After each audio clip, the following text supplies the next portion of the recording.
Hello મિત્રો, welcome to live story. આપણી YouTube ચેનલમાં તમામ મિત્રોને હાર્દિક સ્વાગત છે. આપણે આજે જનરલ ભૂગોળના પ્રશ્નો લેવાના છે. તેમાં પાર્ટ 9 આવ્યા છે, 9મો ભાગ આવ્યા છે. આપણી ચેનલ પર નવા મિત્રો હોય તો ચેનલને સબસ્ક્રાઇબ કરી લેજો. નીચે આપેલા સોશિયલ પ્લેટફોર્મ છે, ઇન્સ્ટાગ્રામ, ફેસબુક, ટેલિગ્રામ અને યુટ્યુબ તમામને ફોલો કરી લેજો. તમારી ફેમિલી મેમ્બરમાંથી પણ આપણી ચેનલને સબસ્ક્રાઇબ કરાવડાવો. ચાલો તો મિત્રો શરૂ કરીએ. પ્રશ્ન નંબર 1. નીચે આપેલ વિકલ્પો પૈકી ગુજરાતનું સૌથી મોટું અભયારણ્ય કયું છે? Option A Girnar, option B Paniya અભયારણ્ય, ઓપ્શન સી ઘોડખર અભયારણ્ય અને ઓપ્શન ડી સુરખાબનગર પક્ષી અભયારણ્ય. ગુજરાતમાં સૌથી મોટું અભયારણ્ય કયું છે?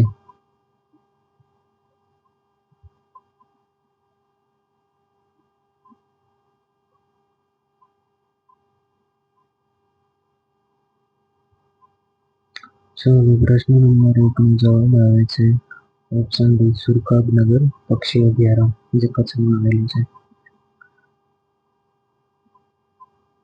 પ્રશ્ન નંબર 2. નીચેના વિધાનો ચકાસીને ખોટા વિધાન જણાવો. ઓપ્શન એ ગંગા નદી ભારતના ઉત્તરાખંડ, ઉત્તર પ્રદેશ, બિહાર અને પશ્ચિમ બંગાળ રાજ્યમાંથી પસાર થાય છે. ઓપ્શન બી ગંગા નદીની કુલ લંબાઈ 2525 કિમી છે. ઓપ્શન સી જેમાં સૌથી વધુ લંબાઈ પશ્ચિમ બંગાળમાં 1450 કિલોમીટર છે. ઓપ્શન ડી ગંગા નદી પ્રયાગરાજ નામના સ્થળે યમુના નદીને મળે છે. આમાંથી ખોટું વિધાન કયું છે?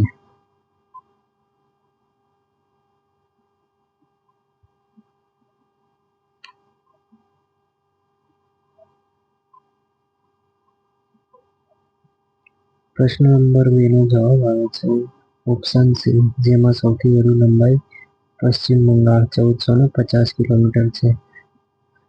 વિધાન સી ઓપ્શન સી છે એ ખોટો છે. બાકીના 3 સાચા છે. એ, બી અને ડી સાચા છે. પ્રશ્ન નંબર 3. લીલા રંગનો ડોલોમાઇટ પથ્થર કયા નામે ઓળખાય છે? ઓપ્શન એ પન્ના, ઓપ્શન બી પોખરાજ, ઓપ્શન સી મરકતમણી અને ઓપ્શન ડી નીલમ.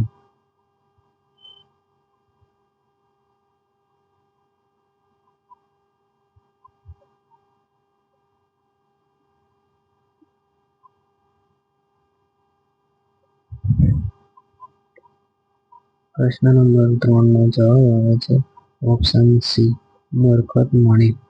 જે લીલા રંગનો ડોલોમાઇટ પથ્થર છે તે મરકતમણીના નામે ઓળખાય છે.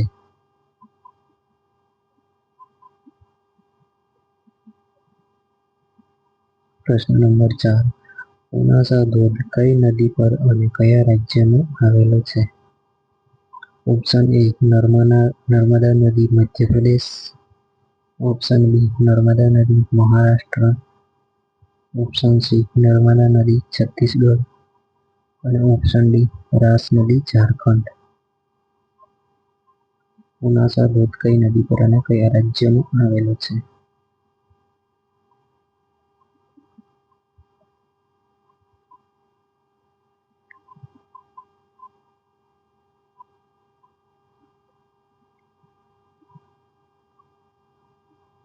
પ્રશ્ન નંબર 4 નો જવાબ આવે છે ઓપ્શન એ નર્મદા નદી મધ્યપ્રદેશ.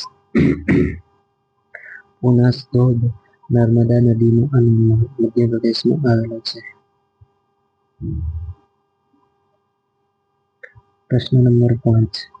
2011ની વસ્તી ગણતરી પ્રમાણે ગુજરાતમાં સૌથી વધુ શહેરી સાક્ષરતા ધરાવતો જિલ્લો કયો છે?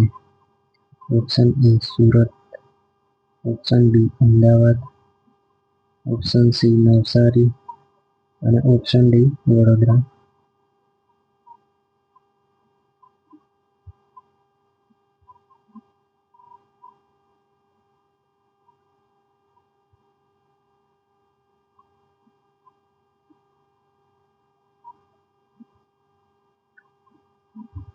પ્રશ્ન નંબર 5 નો જવાબ આવે છે ઓપ્શન સી નવસારી.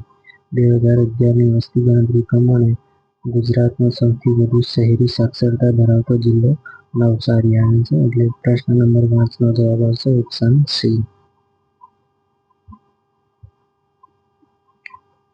પ્રશ્ન નંબર 6. નીચે આપેલ વિકલ્પો પૈકી હમ્પી કઈ નદીના ઉત્તરી કિનારે આવેલું છે? કઈ નદી અને ઉત્તર કિનારે આવેલું છે? ઓપ્શન એ કાવેરી નદી, ઓપ્શન બી ગોદાવરી નદી, ઓપ્શન સી તુંગભદ્રા નદી અને ઓપ્શન ડી કૃષ્ણા નદી. હમ્પી કઈ નદીના ઉત્તરી કિનારે આવેલું છે?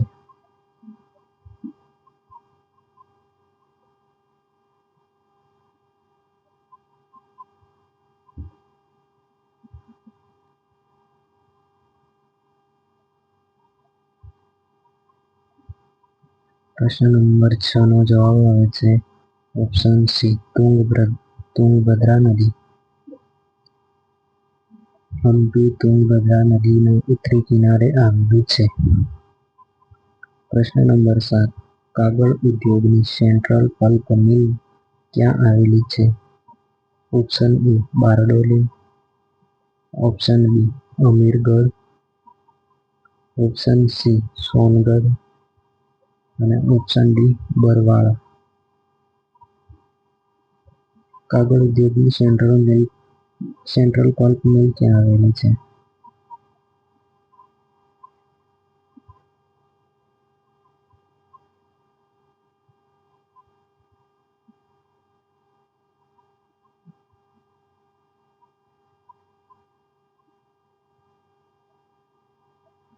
પ્રશ્ન નંબર 7 નો જવાબ આવે છે ઓપ્શન સી સોનગઢ. કાગળ ઉદ્યોગની સેન્ટ્રલ પલ્પ મિલ સોનગઢ ખાતે આવેલી છે. પ્રશ્ન નંબર 8. ભારતમાં મુખ્યત્વે કયા પવનો ચોમાસામાં વરસાદ લાવે છે? ઓપ્શન એ ઉત્તર પૂર્વ, ઓપ્શન બી દક્ષિણ પશ્ચિમ, ઓપ્શન સી હેરિકેન અને ઓપ્શન ડી વાવાઝોડાના.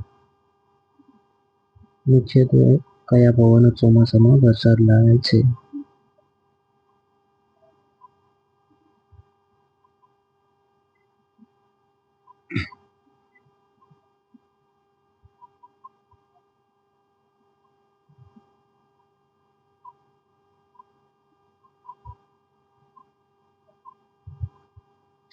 પ્રશ્ન નંબર 8 નો જવાબ આવે છે ઓપ્શન બી દક્ષિણ પશ્ચિમ. ભારતમાં મુખ્યત્વે દક્ષિણ અને પશ્ચિમ તરફથી આવતા પવનો ચોમાસા દરમિયાન વરસાદ લાવે છે.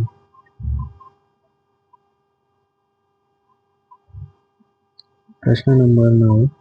બાબરિયાવાડ ગુજરાતના કયા ભાગમાં આવેલો પ્રદેશ છે? Option A Saurashtra, option B Madhya Gujarat, option C ઉત્તર ગુજરાત અને ઓપ્શન ડી દક્ષિણ ગુજરાત. બાબરિયાવાડ ગુજરાતના કયા ભાગમાં આવેલો પ્રદેશ છે?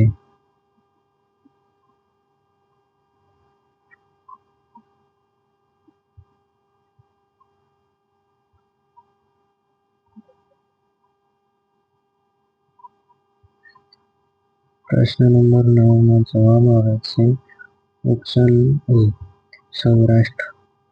બાબરિયાવાડ ગુજરાતના સૌરાષ્ટ્ર ભાગમાં આવેલો પ્રદેશ છે.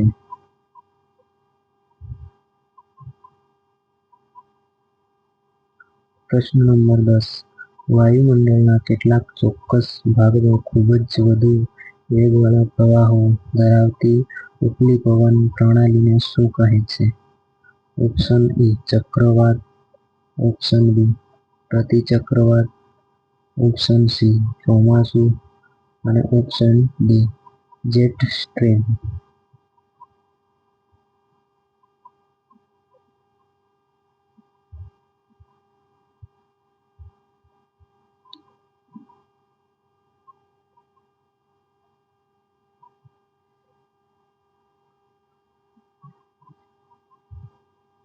પ્રશ્ન નંબર 10 નો જવાબ આવે છે ઓપ્શન ડી જેટ સ્ટ્રીમ. વાયુમંડળના કેટલાક ચોક્કસ ભાગમાં ખૂબ જ વધુ વેગવાળા પ્રવાહો ધરાવતી ઉપલી પવન પ્રણાલી હોય તેને જેટ સ્ટ્રીમ કહે છે.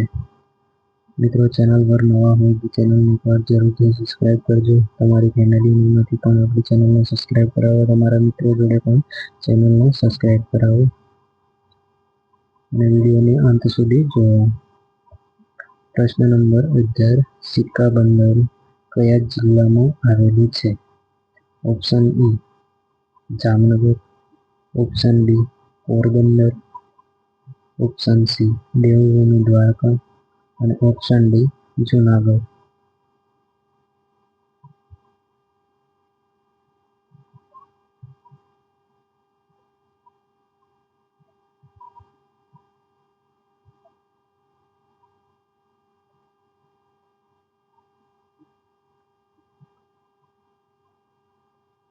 પ્રશ્ન નંબર 11 નો જવાબ આવે છે ઓપ્શન ઈ જામનગર. સિક્કા બંદર જામનગર જિલ્લામાં આવેલું છે.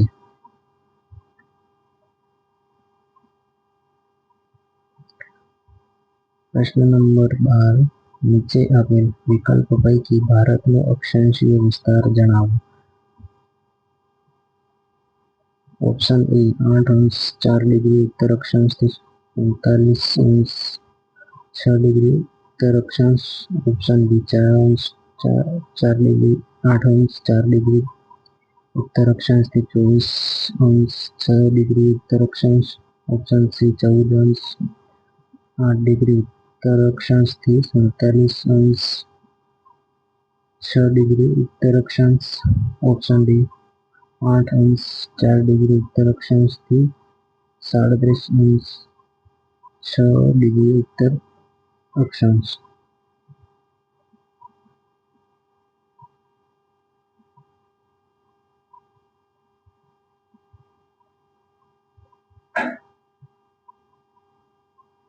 પ્રશ્ન નંબર 12 નો જવાબ આવે છે 8°4 ઉત્તર અક્ષાંશથી 37°6 ઉત્તર અક્ષાંશ.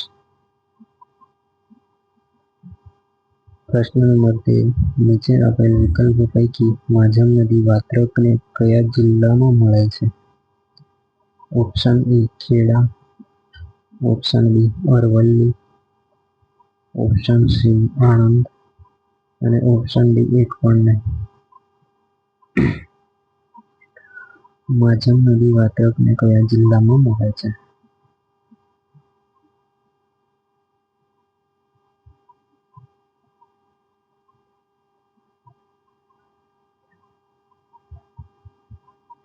પ્રશ્ન નંબર 13 નો જવાબ આવે છે ઓપ્શન બી અરવલ્લી. માઝમ નદી વાત્રકને અરવલ્લી જિલ્લામાં મળે છે. પ્રશ્ન નંબર 14. અમીની દીવી અને મિનિકોય ટાપુઓ ક્યાં આવેલા છે? અમીની દીવી અને મિનિકોય ટાપુઓ ક્યાં આવેલા છે? ઓપ્શન એ બંગાળની ખાડી, ઓપ્શન બી અરબ સાગર, ઓપ્શન સી એક પણ નહીં અને ઓપ્શન ડી પલ્પની સમુદ્ર ધુની.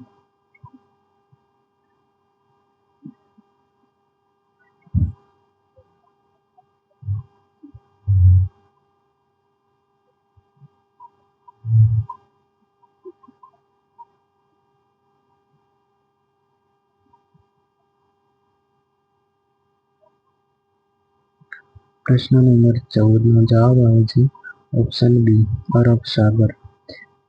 અમીની દીવી અને મિનિકોય ટાપુઓ અરબ સાગરમાં આવેલા છે. પ્રશ્ન નંબર 15. નીચે આપેલ વિકલ્પો પૈકી સૌરાષ્ટ્રની નદીતંત્ર કેવું રચે છે? સૌરાષ્ટ્રમાં આવેલી નદીઓનું નદીતંત્ર કેવું રચાય છે? ઓપ્શન એ કેન્દ્રગામી નદીતંત્ર, ઓપ્શન બી સમાંતર નદીતંત્ર, ઓપ્શન સી ત્રિજ્યાકાર નદીતંત્ર અને ઓપ્શન ડી વૃક્ષાકાર નદીતંત્ર.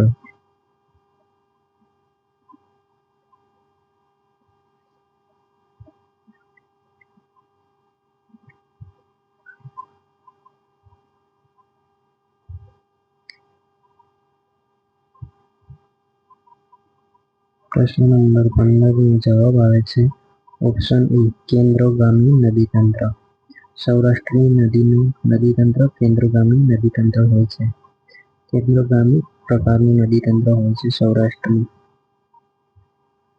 પ્રશ્ન નંબર 16 હિમાલયમાંથી નીકળતી નદીઓને 3 નદીતંત્રોમાં વહેંચી શકાય છે, જેમાંથી નીચેનામાંથી કયા નદીતંત્રોનો સમાવેશ થતો નથી? ઓપ્શન એ ગંગા નદીતંત્ર, ઓપ્શન બી બ્રહ્મપુત્ર નદીતંત્ર, ઓપ્શન સી ગોદાવરી નદીતંત્ર અને ઓપ્શન ડી સિંધુ નદીતંત્ર.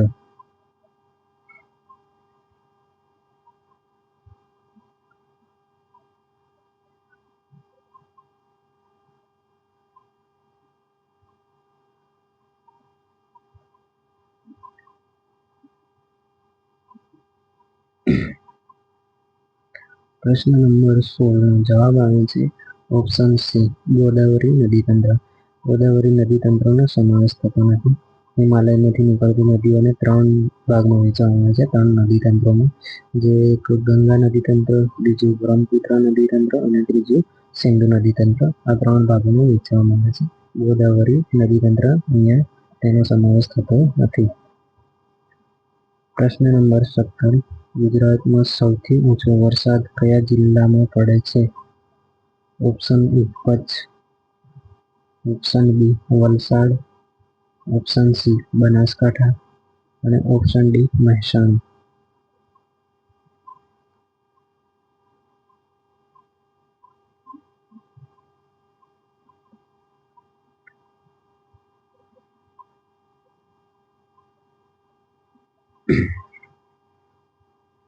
પ્રશ્ન નંબર 17 નો જવાબ આવે છે ઓપ્શન એ કચ્છ. ગુજરાતમાં સૌથી ઊંચો વરસાદ કચ્છ જિલ્લામાં પડતો હોય છે. પ્રશ્ન નંબર 18 નીચે આપેલ વિધાનો પૈકી કયું વિધાન સત્ય છે? ઓપ્શન એક નંબર પર આપેલું છે, 3 વિધાનો આપ્યા છે. 1 નંબર પર વિષુવવૃત્તની નજીક હોવાને કારણે દક્ષિણ ભારત સમગ્ર વર્ષ દરમિયાન ઊંચા તાપમાનો અનુભવાય છે. 2 ઉત્તર ભારત વિષુવવૃત્તથી દૂર હોવાના કારણે વિષમ આબોહવા અનુભવાય છે. 3 ભારતમાં હિમાલય એક અસરકારક આબોહવા વિભાજકની ભૂમિકા ભજવે છે. આમાંથી કેટલા વિધાનો સાચા છે? ઓપ્શન એ માં છે 1 અને 3, ઓપ્શન બી 2 અને 3, ઓપ્શન સી 1 અને 2, ઓપ્શન ડી 1, 2, 3.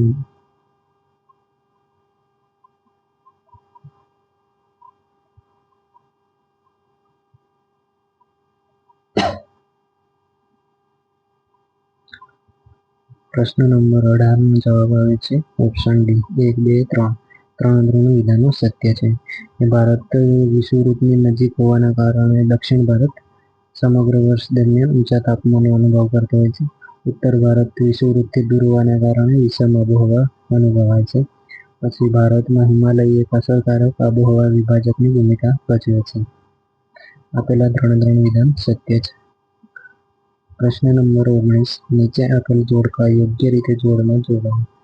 અ અને બ માં આપે છે. અમાં સરદાર સરોવર, બી સુદર્શન સરોવર, સી નળ સરોવર, ડી નારાયણ સરોવર. બ બાજુ 1 નંબર પર અમદાવાદ, 2 નર્મદા, 3 કચ્છ, 4 જૂનાગઢ. આમાં જોડકા યોગ્ય રીતે કયા કયા આવશે? Option A, B, C, D.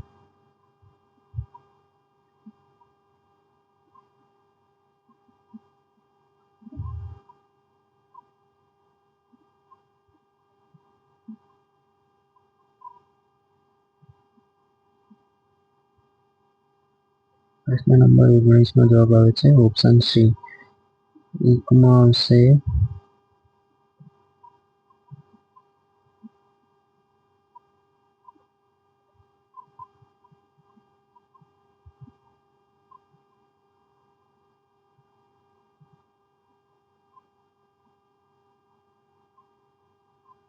Sardar Sarovar Narmada આવશે. સુદર્શન સરોવર એમાં 4 નંબર જૂનાગઢ આવશે.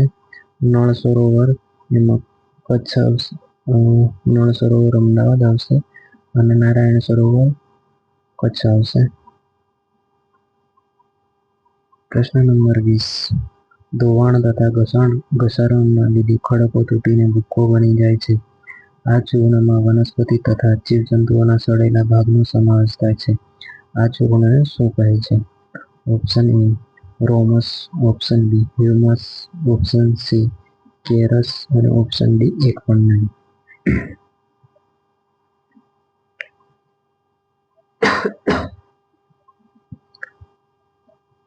પ્રશ્ન નંબર 20 નો જવાબ આવે છે ઓપ્શન બી હ્યુમસ.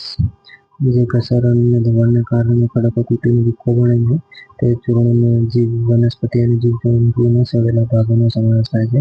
તે બધું ચૂર્ણ હોય તેને હ્યુમસ કહે છે.